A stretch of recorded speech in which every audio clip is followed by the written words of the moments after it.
Hey, hello, and welcome. You're listening to the Evolvepreneur Secret Show for entrepreneurs, and I'm your host, Brian Silverthorne. And it's my mission to help entrepreneurs make a difference and to navigate the often challenging worlds of startup and growth or relaunch. And today we're going to dig deep with our guest and get you some great concepts and strategies to fast track your business. And our special guest today is Regina Meyer. And Regina was born in Switzerland. She worked as a travel agent and I guess got the travel bug because then she became a globetrotter herself and is currently calling Cairns, Australia home. So, welcome to the show, Regina. Thank you, Brian, for having me. It's an honor. It's good to have you here. I'm anxious to learn about you and learn a little bit. So, obviously, you're in Australia today. That's where you're talking from. That's correct. Okay. Yeah. So so with all this globe trotting and doing a number of different things, what is the particular business that you're focused on these days? So my particular business that I'm focused on is my book. So in June this year, I launched a memoir, Change of Course. It's about a 15-month period when I left Australia at the tail end of a stale relationship. I went to the Caribbean. The sailing trip that I initially booked or planned fell apart. I fell in love with a local man, and I eventually ended up living in the Caribbean in a rustic wooden shack where I was the only white resident. So, it was a very turbulent time. And it took me about 10 years to commit to writing. I went to great lengths. I have self-published, but I went to great lengths to self-publish to book industry standards. So it was to me really important to put out a quality book that can compete with any book that you can buy in a bookshop. But self-published author also means you have to do all the PR and marketing, right? So that's what I'm really. That's the phase I'm in at the moment. Okay. So what's the book about, and what readers are you trying to reach? So I guess my target audience would be women sort of between 40 to 55. Women that either have traveled in the past or really yearn to travel, maybe aren't able to travel, but would like to maybe just escape into a story about someone that went out and followed their heart and dreams. Okay. So it's kind of based on your experience, you wanted to use that to help others that want to get out there and take a look around the world then. Yes, that's really what I would like to achieve, to inspire people, because for me, it was a great experience, all that I've seen and learned along the way. And if I can get some people to embrace courage and step out of their life and, follow something that they've been long dreaming about, then my job's done. Good. So you mentioned, the marketing and sales as being a challenge. That's a challenge in every single endeavor that there is. But want to help any budding authors out there, once you got started, what was your biggest initial challenge in writing the book? I guess it's really just getting actually the book out there. There's so many people that self-publish at the moment. You have to make yourself seen. So what I did is I hired actually a publicist for the first 2 months to sort of help me to get it off the ground. But then, of course, I have financial constraints. And at some point, you also have to justify how much money am I going to put in something that may not return or may return less than I initially anticipated. So since then, I've done my own PR, and I've guest written quite a few articles for online platforms. I've published an article in a sailing magazine. So I'm sort of targeting anything to do with either sailing market or that sort of female middle-aged market. Okay, great. Well, have you reached the bestseller status in any category at this point? No. Okay. Would it be important to you to get there, or would it make a difference in what you're doing or how you're doing it? Of course, look, there's no denying it'd be nice, right? I mean, it was a tremendous effort. It took me 5 years from writing to publishing. So yes, that would be some sort of recognition if people buy the book and they enjoy it. And if there was some sort of recognition from it. But it's not my be-all, end-all. Like at the end of the day, I realized this is probably more a stepping stone in the right direction.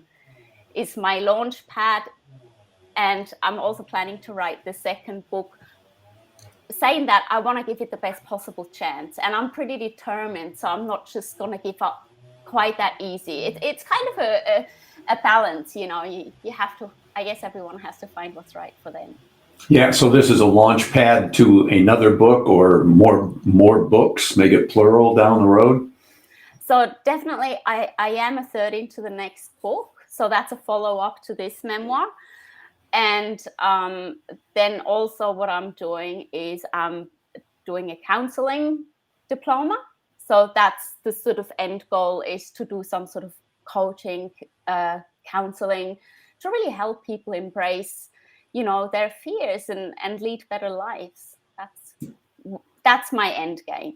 Okay, all right. So the would the books be helpful as once you get to that point, as a tool to allow people to get to know you and maybe gravitate towards you for some help? Yes, I think so. Maybe not so much this one. The first one. This one is quite lighthearted. It's like a fun, you know, beach read.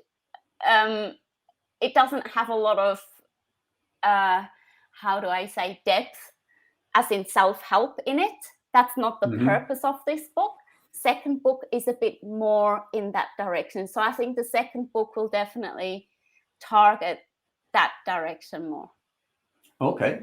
Well, as you know, as an author and eventually as a coach or a counselor, you know, people need to know how to find you and reach out to you if what you have to offer is they consider it would be beneficial for them. So what methods of promotion are you doing right now that are helping people find your book?